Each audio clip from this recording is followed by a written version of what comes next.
We are joined tonight by my friend and partner in crime on the drums. This is Tito from Electric Beef. How's it going, man? How you doing?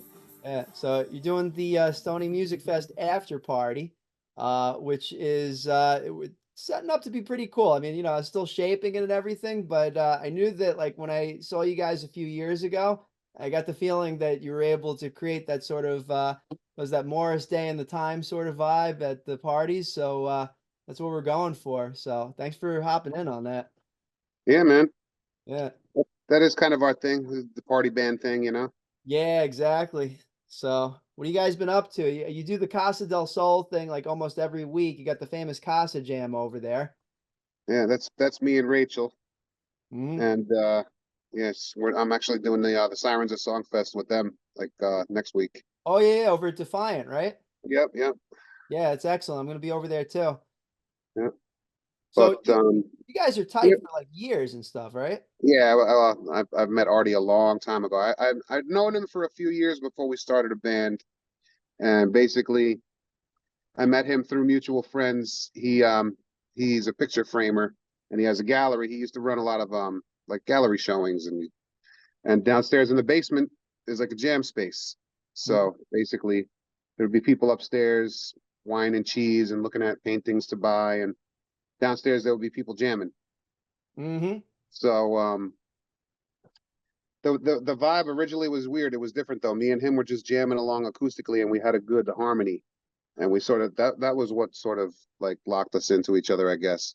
Mhm. Yeah. So we I think we had a different idea of what Electric Beef was going to be when we first got together. We were like vibing on original stuff, and then basically in order to get gigs, we just learned a bunch of covers, and we just kept going with that. We have a few originals that we don't, we play them here and there, but it's like party songs, Well, wait a It's not minute. stuff you really think about. Artie's aren't supposed to sell out. What the hell happened? Yeah, well, I don't know. We I wanted to play mean, gigs. We didn't have time to wait until we wrote a whole album worth of material, I guess. yeah. Like you know what a drummer is that doesn't have a girlfriend, homeless. So we gotta, we had to make our bank somehow, you and me and the rest of the music world. That's it. That's it. Shit. So yeah, and I didn't even know I didn't know Artie had like a an art studio. I guess it makes sense with his name, Yeah, yeah, it kind of does. but Yeah. and you guys jammed in it. So how did the other guys get involved? So it was like you and Artie at the beginning, and then you brought in some other people.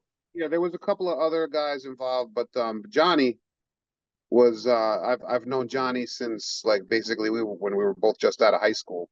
Yeah.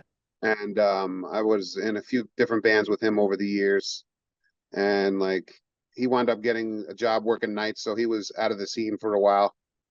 But at one point he got laid off, and it was right around the time when I was talking to Artie about starting a band. So I was just like, "Yeah, well, you're busy?" He's like, "Nah, let's." And then he came by, and that's it. That was Mhm. 15 years ago, That's cool. you know. That's perfect But timing Johnny, too. me and Johnny are like our best friends. Like he's a good buddy of mine. Those seem to be the best bands, and I got me and Artie Dan is, and Pete, you know. yeah. But what were you saying? I'm sorry. No, so I was saying that Johnny is sort of my best friend, but Artie really sort of is too. Hmm. Well, we've all been through a lot. It's been 15 years, you know what I mean? Yeah, like there's always stories before, during, and after the shows, Yeah. so kind of like a bonding tool and everything. Yeah. And so the first few years we like had floating fifth member. We had different guitar players and stuff. And then finally, Chris Burke, I met him through another jam that I was doing. And I had a band together with him and a couple other guys. And so I brought him on just basically thinking that, he could jam with us once in a while. And he's been playing with us ever since pretty much. He's got a lot of other projects. He's not always with us. Like he plays for an Allman Brothers cover band, and they do like big shows. They play over at the Capitol Theater and like they play festivals and stuff. Yeah, So and tribute. he plays with a lot of other guys too. So Mhm. he's a busy man. Yeah, yeah. Well, tributes are, I mean, it's, I mean, not just very, well known in the industry, but it's also a really good music economy too. Like people Hmm. rally around. I saw a Guns N' Roses band on, what was it, Sunday night. We went out to Huntington, Hmm. over to Paramount, and Guns N' Roses tribute band. I closed my eyes for a few seconds, and I felt like I was in 1992 for a few. That's it. It's all about creating the vibe, right? Exactly. Exactly. And not just, we talk offline, online and everything. I very much appreciated what you said the first time we had like a conversation more than a minute. So I won't go into the details of it, but you asked me something and I responded and you were like, okay, we're dealing with a person that has no filter. Um, that I will filter the rest of this because we're working with everybody here. But your music roots go a little bit deeper than just hopping on the drums, organizing things. Like Casa showing up, doing the jams, collaborating, and everything like that. I also noticed that you also have a vested interest in what I would call the next generation of musicians as well. You and I were in our 30s now, Yeah. and there's up and coming musicians that it's like there's Joe's Fired, another good example.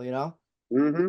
Yeah. So you have a relative in the band that's Well, yeah, it's my nephew and Joe's son, basically.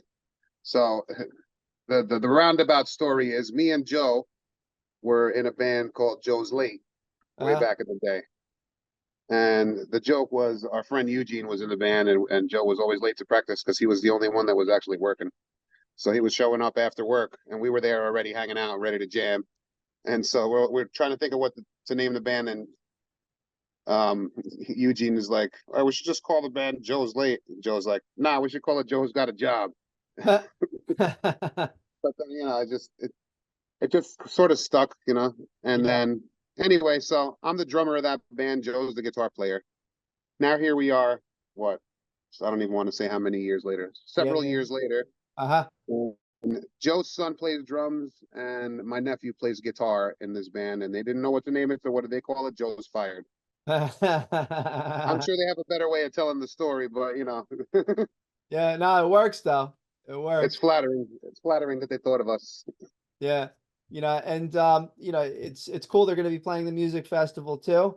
But it really it kind of like brought it full circle because, and I have a few bands that I'm in, you have a few bands, but it's like there's such a deep musical set of roots that we have in this county.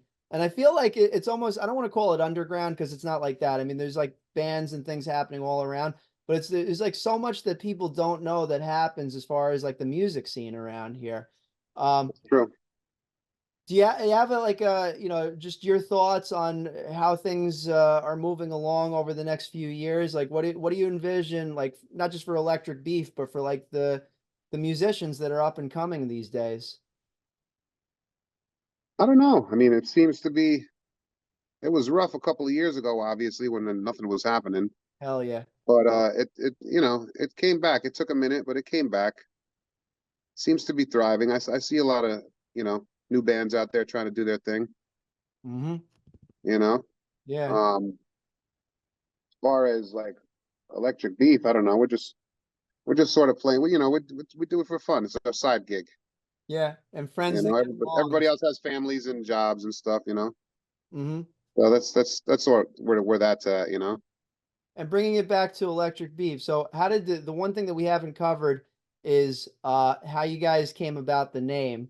So it was already at the art studio. You guys were jamming downstairs. You brought on the other guys. So how did Electric Beef? What was because it's Well, it's an literally, epic name, bottom line. you know what it is.